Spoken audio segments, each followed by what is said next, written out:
Okay, ebintu bino obifune mbulambulukufu bwabyo. Bwe twatandikira mu makaago twalaba mukyalawo ng'ali ewaka. Ennyabo. Ali mu kulongoosa nnyumba. Ennyabo. Okay. Obiraba bulungi nnyo wano yali alongoosaako wakaawe ali ku ntebe bwe yeetala mu nnyumba awo ng'omukyala yenna w'abeera ewaka. Ekitegeera mukwano.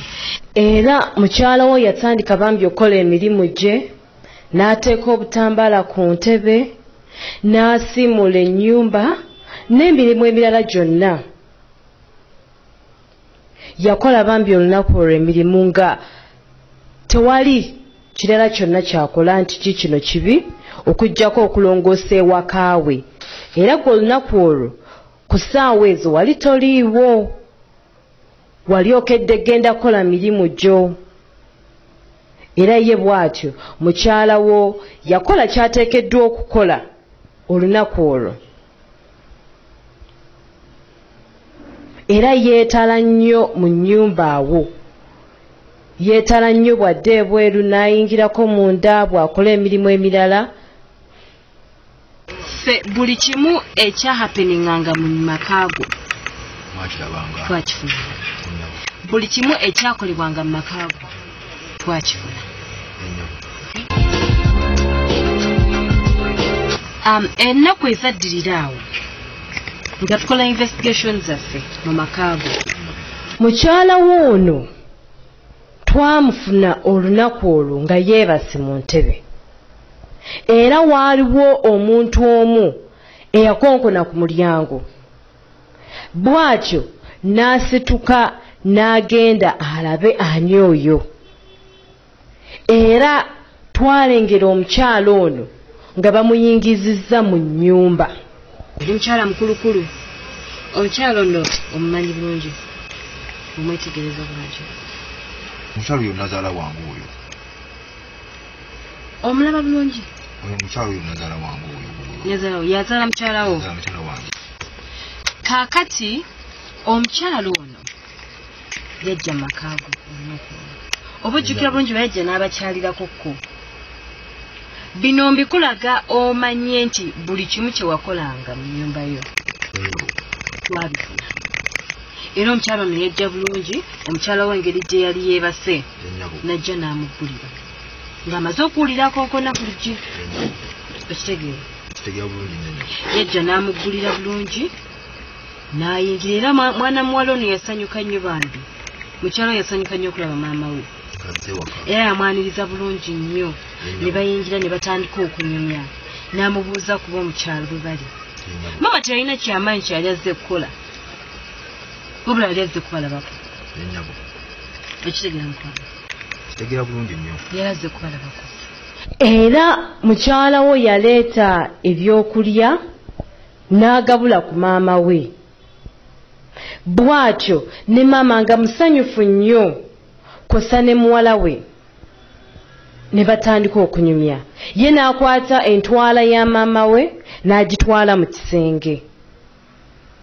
Maama yasigala wano eno ng'akyanywa ku bye bamuwadde. Mwana muwala n'akomawo okuva mu kisenge naye bw'atyo n'atuula mu ntebe ne batandika okunyumya. Nga musanyufu nnyo. Yali musanyufu okulaba ku maama we olunaku olwo. Olw'ensonga yali alabika aludde ebbanga nga tamulaba. Era nga bambi omwana w'abeera ewa maama we ng'olabira ddala nti mwana muwala ono akola n'ekyejo. Era later in the day olunaku olwo wakomawo n'osangawo nnyazaalawo. Obiraba bulungi mukwano. Wamusangawo ewaka era naawe n'omubuuzaako. Nemulamusa bulungi nnyo nemubuuza. Oba okitegeera mukwano. Ennyabo. Yes. Kaakati ffe tweyongerayo mu maaso n'okola ki? Omulimu gwaffe.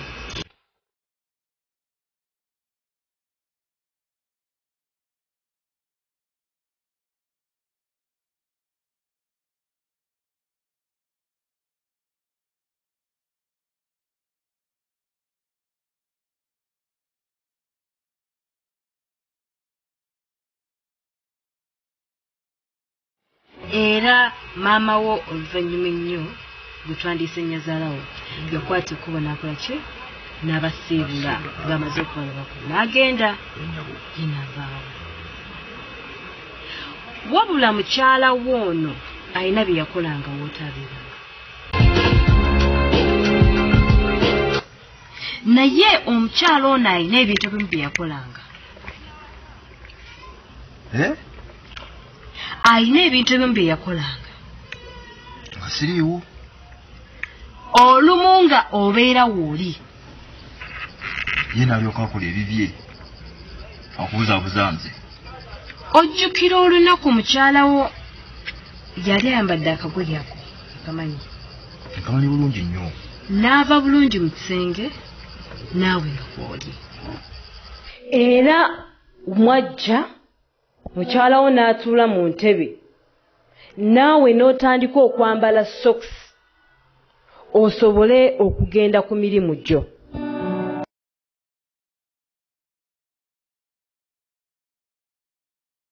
wa muganda we era bwatu bwe yansibula yali agenda wa muganda we n'okwata ne ssente n'ozimuweza transport nazimuwa bulungi nnyo ssente ezo ezimutwala n'omuwa bulungi ssente za transport tunula wano saawa wamuwa ssente za transport n'akwata ekkubo n'akoki n'agenda bw'atyo mwana muwala ono yafuluma ennyumba n'ayambala engatto ezaali ku mulyango nga yeetegekera olugendo lwe naawe bw'otyo wajja n'ofulumayo ng'omukwatiddeko ensawo era naawe wayambala engatto nga kiraga nti either omuwerekera oba naawe wali ogenda ku mirimu mirala era bw'otyo wajjayo ebisumuluzo mu nsawo n'oggulawo kufulu osobole okuggalawo ennyumba yo mukyalawo ng'alagira ddala nti agenda mu kyalo lwa nsonga yali akutte ne kago oba gye twandiise entwala bag eyalimu engoye ze z'anaasobola okukozesa ng'atuuse mu kyalo gye yali agambye era bw'otyo wasibawo bulungi ennyumba nga we munyumya mu mbeera ennungi etalina buzibu wadde era bwe mutyo mwakwata ekkubo ne mufuluma ne mutambula ne mugenda mweyongereyo ate gye mulaga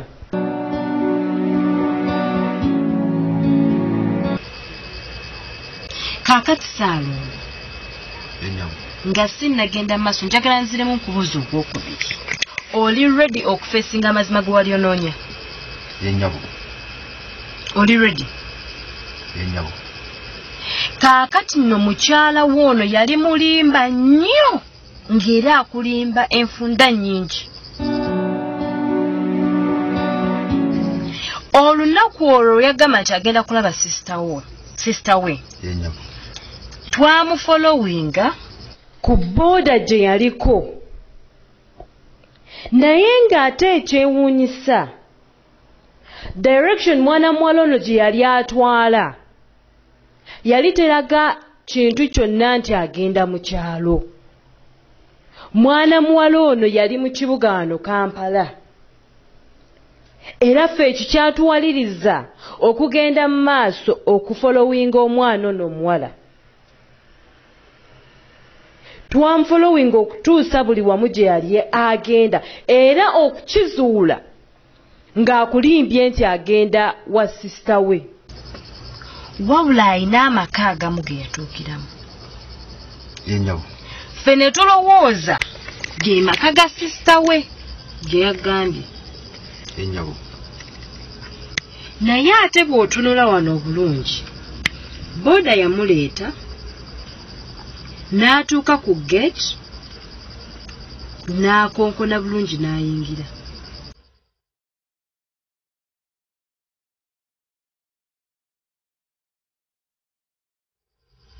nga waliwo omwami omu amulindidde ku balcom omwami oyo mumanyi bulungi oyo omwami simumanyi omwami ono yali alindiridde mukyala we wabula ffe twasooka kulowooza nti bawa sisita we Ennyabo. Okiwulira. Naye ate bwe baatuuka omukyala ono bwe yatuuka ku balcony hugs yawa omwami oyo nga teziyinza kuba nti ono mulamu we wabula yali mwagalwako. Kansuubire mu nyumiro wa programu yammwe Kalondozi mulabye wa gye twatandikidde ne sofa we twakatuuka. Omukyala mulabye obuze bwakola nti olumu actually sinalumu wabula ebiseera ebisinga yalimbanga bbaawe nti ngenze wa maama olumu nga mugamba ngenze wa sister olumu nga mugamba ngenze mikwano gyange naye ng'ati aba agenze kulaba mwami oyo. Omukyala ono yatuuka n'ekiseera okubeera nga afumba mu mali abiri bw'avaako ewa bbaawe gwe bamanye ewaka n'addako ewooli omusiguze oba gw'ayendako. Kati mulaba n'omulamwa gwaffe we guva okubeera nti abakyala b'ennaku zino ku lwaki betanidde nnyo obwenzi ate nga bajjajjaffe tebakikolanga ab'edda. Kansomeyo messages bbiri oba kale kansome messages 3 then awo ngendeko mu short break nkomewo mbaleetera investigations zaffe endala. Kozi ngono ye Masiga Tony yagamba the cause of all that is unfaithfulness in both parties. Bwentizako mu Luganda yabadde ategeeza nti omukyala n'omwami tebakyesigangana. Kyova olaba kati abakyala b'ennaku zino benda nnyo naye ate obutesigangana kuba tebukutumye kugenda kwenda. Then awo Masiga nze sikkiriziganya naawe mpozi ono ye Rachel Reza yagamba ebiseera ebisinga abasajja be babireeta abakyala babeera n'abangi definitely tebasobola kubawa biseera bimala. Abaami ennaku zino bakwana nnyo ennaku zino baganza abakyala bangi at the same time ne batuuka ekiseera nti tebajja kudividinga time yaabwe oba nti ono omukyala mmwe time bweti ko n'omukyala kasalewo agende ayende. Ono ye Wambedde Samuel ayagamba kuba bamanyi abasajja abakulu mulimu abamu nga tebamatiza bakazi baabwe. Wambedde Samuel, thank you so much. Mpozi n'abo abalala basindise messages zaffe sindika ku Facebook that is Kalondozi Abs Tv oba owereze message ku simu eri awo ku screen yo tujja kuba tuzisoma endala zijja kuyitawo awo ku scroll ya screen yo. Kangendeko mu short break then ate bwe nkomawo mbaleetere ebyava mu investigations zaffe ezaddirira awo mu maaso okyali ku program Kalondozi tova ku ABS television.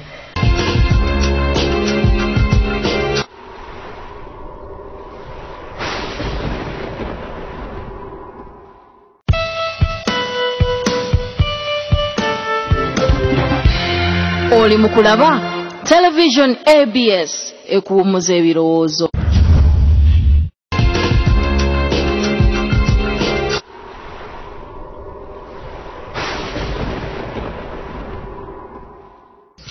Omukyala ono yakugambanga nti